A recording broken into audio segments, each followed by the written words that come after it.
Итак, теперь давайте приступим к практике. Как же мы усаживаем ребенка? Вот наш горшочек, про который я уже рассказывала. Так, берем малышку и вот так вот усаживаем на горшочек. Вот. Миладушка у нас уже знает, как это все происходит. Да? Даем в ручки игрушку. Так вот, ну, в моем случае вот сюда поставим игрушку. Делаем несколько движений, чтобы привлечь внимание ребенка. И все. То есть она увлечена игрушкой, если, допустим, игрушка есть как приложение к горшку. Если же такой нету, тогда берем любую погремушку, игрушку, с которой ребенок чаще всего играет, которая ему интересна. Также привлекаем внимание малыша. Вот. Она смотрит, играет с ней. И таким образом мы добиваемся того, чтобы ребенок сидел у нас на горшке, да? То есть не заостряем внимание на то, что ему, там, допустим, что-то дискомфортно, делаем максимально комфортные условия. Дальше. Значит, наши заготовленные фразы, которые помогут ребенку сделать свои дела. Это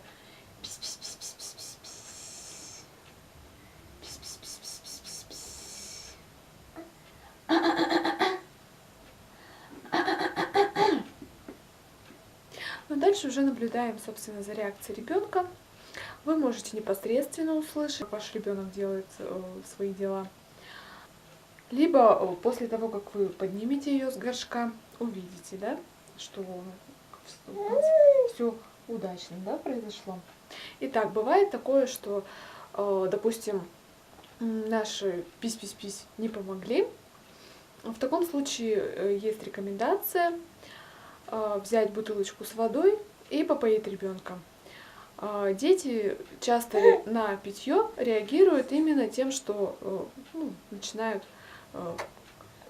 ходить в туалет по-маленькому. Это у них такая, физиологическая взаимосвязь. Да? Да. Если же, несмотря на все наши ухищрения, ничего не получается, вы можете взять обычную воду и аккуратненько между ножек ребенка в отверстие подлить эту водичку, либо сзади.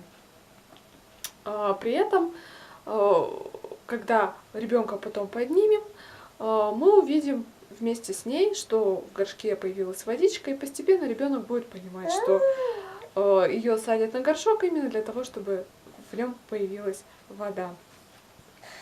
Итак, допустим, мы услышали, что все прошло благополучно, да, что ребенок, или ребенок сам иногда может просить, чтобы его подняли с горшка. Вот. Тогда мы поднимаем, поднимаем ребенка с горшочка, поднимаем, берем горшочек и вместе смотрим. Смотри, миладушка, какая ты у меня молодец. Да. Видишь, водичка в горшочке? Да? Да, какая умница. Это необходимый обязательный момент, так как ребенок очень любит похвалу, любит, когда ими гордятся, очень чувствительны к интонации, и она будет понимать, что сделав определенные действия, она получит эту похвалу и будет в дальнейшем повторять. Это необходимое такое подкрепление, чтобы опять же наш горшок ассоциировался у нее с какими-то приятными воспоминаниями. Вот таким вот образом у нас на практике происходит. Еще хочу вам напомнить, что дать несколько советов. Обязательно уменьшайте количество используемых памперсов. Я об этом уже говорила, но повторю еще раз. Так как мы столкнулись с тем, что, допустим, после посещения гостей, когда долго приходится проводить ребенка в памперсе, она привыкает к тому, что когда она пописала, она осталась сухой, то есть для нее никакого дискомфорта не возникло. И она сразу поняла, что так можно делать, да, что ничего страшного, как бы.